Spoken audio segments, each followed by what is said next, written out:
Assalamualaikum warahmatullahi wabarakatuh. Alhamdulillahirabbil alamin wassalatu wassalamu ala asyrafil anbiya'i wal mursalin sayyidina wa maulana Muhammadin amma ba'd. Yang terhormat Ibu Elia Ummi Hanik selaku dosen pengampu mata kuliah perkembangan peserta didik dan teman-teman yang saya banggakan.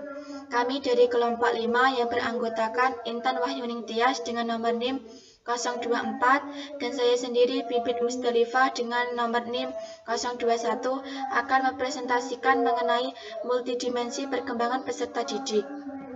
Materi pertama yaitu pengertian perkembangan.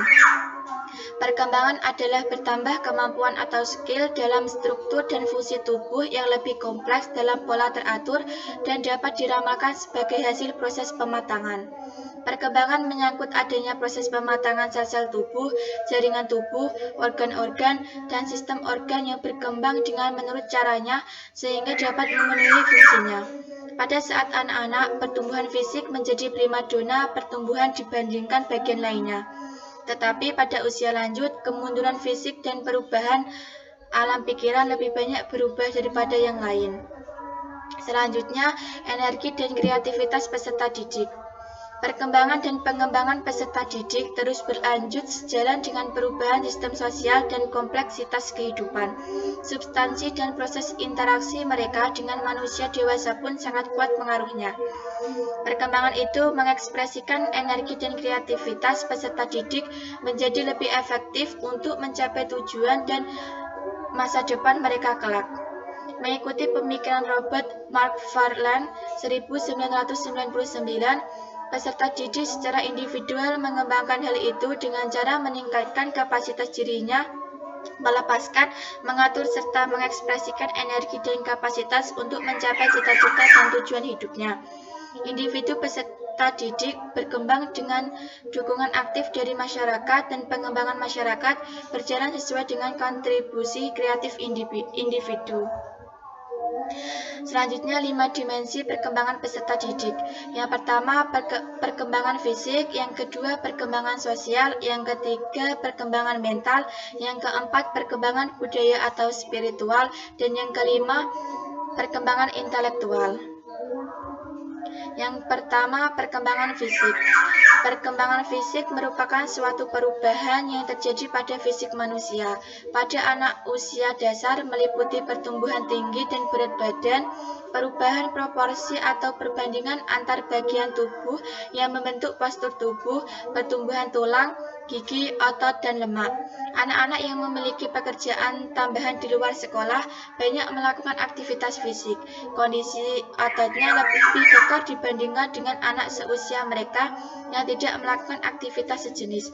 Anak-anak yang suka tergurau dan mengumbar senyum menampakkan wajah yang lebih bersinar dibandingkan dengan anak yang pendiam. Materi selanjutnya akan dijelaskan oleh Mbak Intan. Selanjutnya yaitu perkembangan sosial. Berkat perkembangan sosial, anak dapat menyesuaikan dirinya dengan kelompok teman sebayanya maupun dengan lingkungan masyarakat sekitarnya. Dalam proses belajar di sekolah, kematangan perkembangan sosial ini dapat dimanfaatkan atau dimaknai dengan memberikan tugas-tugas kelompok, baik yang membutuhkan tenaga fisik maupun tugas yang membutuhkan pikiran.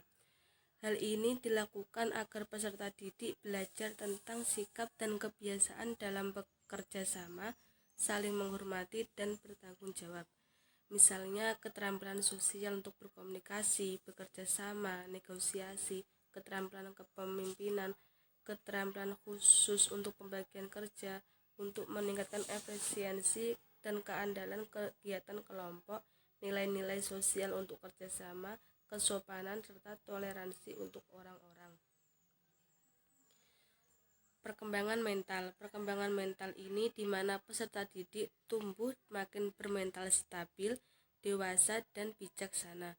Peserta didik menjadi lebih canggih dalam aplikasinya ilmu pengetahuan dan teknologi.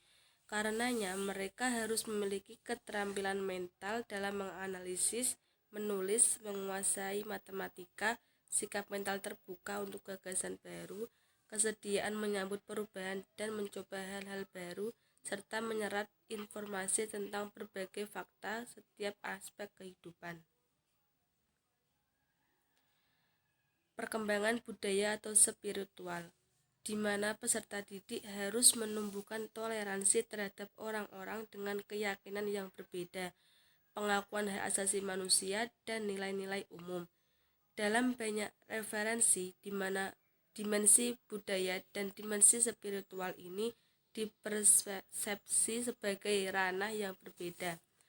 Misalnya, agama atau kepercayaan yang dianut merupakan dimensi spiritual, namun saling menghargai dan toleransi untuk menerima perbedaan agama dan kepercayaan yang dianut mestinya tumbuh menjadi budaya hidup masyarakat yang berbaur secara agama.